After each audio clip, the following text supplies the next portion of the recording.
Hey guys, welcome back to Don't Forget the Art. I am so excited that you are here as always, and I am excited about this project. We have been feeling some spring temperatures around here for a little bit. It's been a little warmer than last year. Last year it took a little while for our rainy season and whatnot to kick up, but we're making up for it this year as things have been, temperatures have been kicking up early. Springtime rainy season seems to be here a little early too. So I thought it'd be fun since right around this time, I'm not sure which day the video's coming out. Spring lands on March 20th. This will probably be out on or the day after spring, but it'll be spring right around then.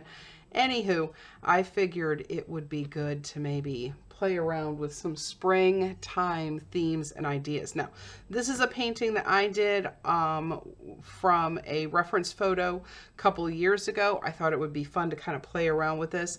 Just going for light and loosey-goosey and everything with that. So playing around with acrylics, with brushes with this. And I'm also going to do a second one. I'm not sure if this will be all in one video or two separate videos, so we'll figure that out. But doing one with palette knife. So the palette knife supplies are here. Either way, you're going to need a few basic things. You will need canvas of some sort in order to paint on. You could use paper.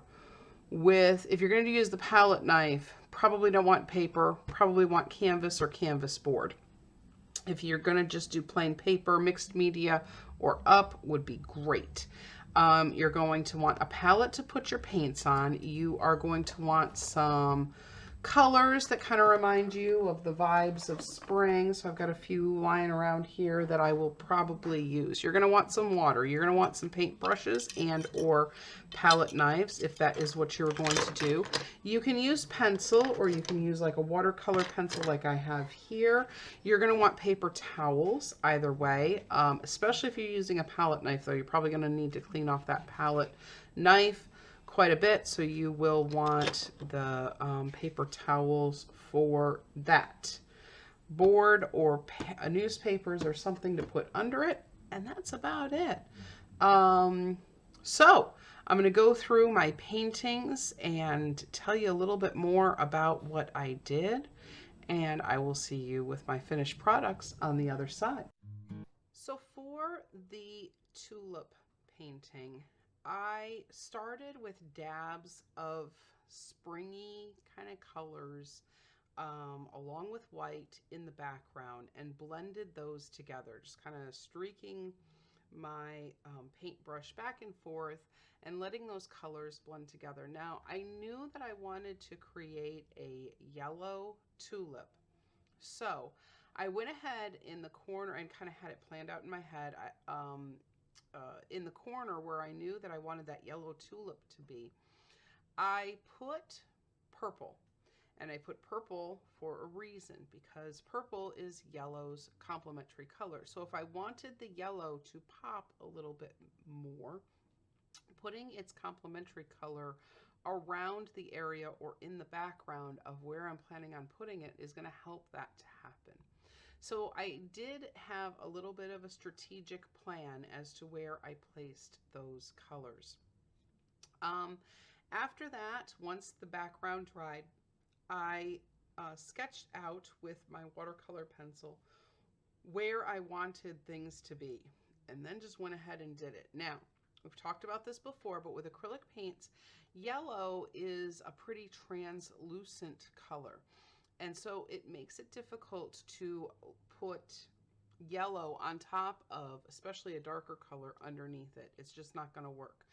By putting in a little bit of white with the yellows, and if you see, I'm using a couple different shades of yellows just to kind of get some shadows and a little bit of interest to it. By adding in a little bit of white to it, That's going to help those colors to sit on top of the darker colors, not have that transparent yellow look. It's going to help them to stand up to the darker colors underneath it, so those yellows can really shine through. Doesn't take much white, just a little tiny bit. Same thing with the greens. The greens, I had a feeling were going to be a little transparent or translucent, and they sure were. So when I did the greens, I needed to mix a little bit of white in there as well. I debated back and forth. My original picture had black as my outline color, and with some of those fun shapes around it. I decided to go ahead and use purple, a really dark purple, for this instead. I just thought maybe that would help the yellow to stand out a little bit more, and I really think that it did. I think it did a good job. Then I went ahead and used a dark green. In this case, it was a hooker's green, in order to go around the leaves. I didn't know how the purple would look on it, and so I went ahead and used our darker green there.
The tree painting, I started with, honestly, I started with a springtime color palette sample. I will admit that sometimes I get a little overwhelmed with trying to pick out the colors. Like, I know what I want in my head. I can look sometimes at colors and think, well, those would look good together. But sometimes trying to figure out accessory colors or things like that, I'm just not that good at it. And maybe you are really good at it, but maybe sometimes you need some help too, right? So what I have learned and found is that there's these really cool people out there who know how to put colors together, and they share them willingly online. So I have found it, and so I'm actually starting with a springtime color palette sample.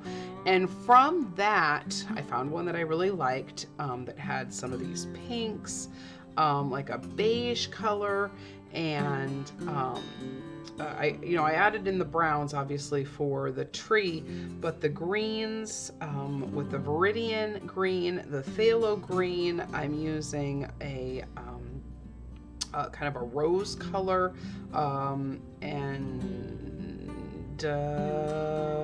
a darker green. So I added in, I think, the darker green as well. It's kind of an olive green. Anywho, I thought that would make it a little bit easier for me to just go ahead and start painting.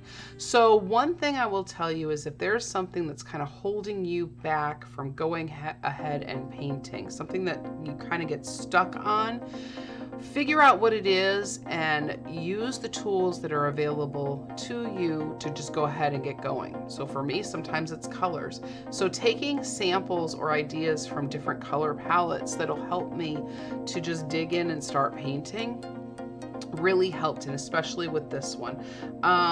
My idea came from from the trees that I did last week, honestly. But just seeing the trees that are starting to come out.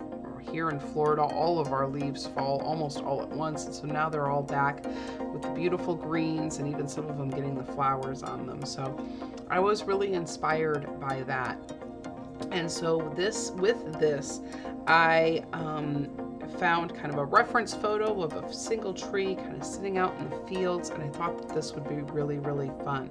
I used titanium white along with unbleached titanium white to get that creamy color in the background, and then just going through with my palette and just throwing in the colors wherever I want. Again, this is one of those where you almost just need to leap right into it and just start.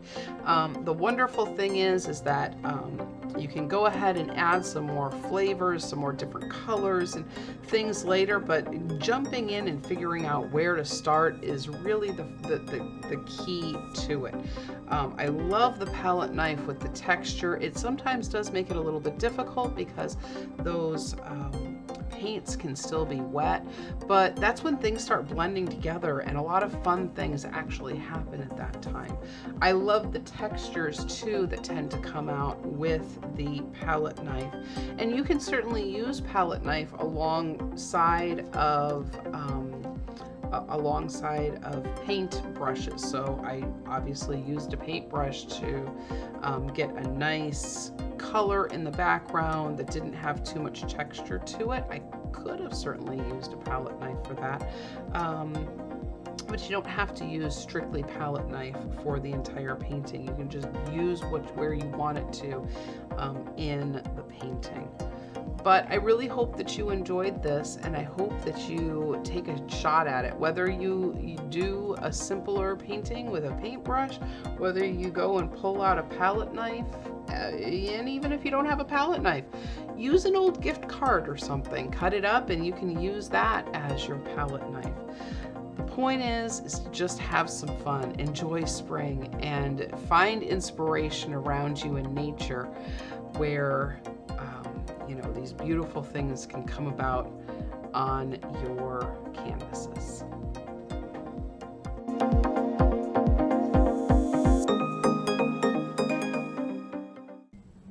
And here are my finished flowers, guys, my finished products, I should say, my loose, fun tulip, and my palette knife tree. I will say, I love the colors in these. They just make me feel like spring, And there is something so fun and wonderful about this time of the year. I hope you find inspiration either going out into nature, maybe taking some of your own pictures. If the weather isn't good where you are, well, then maybe you can, you know, find some reference photos online that help you to feel like spring. I know some places are getting some crazy weather the past couple weeks.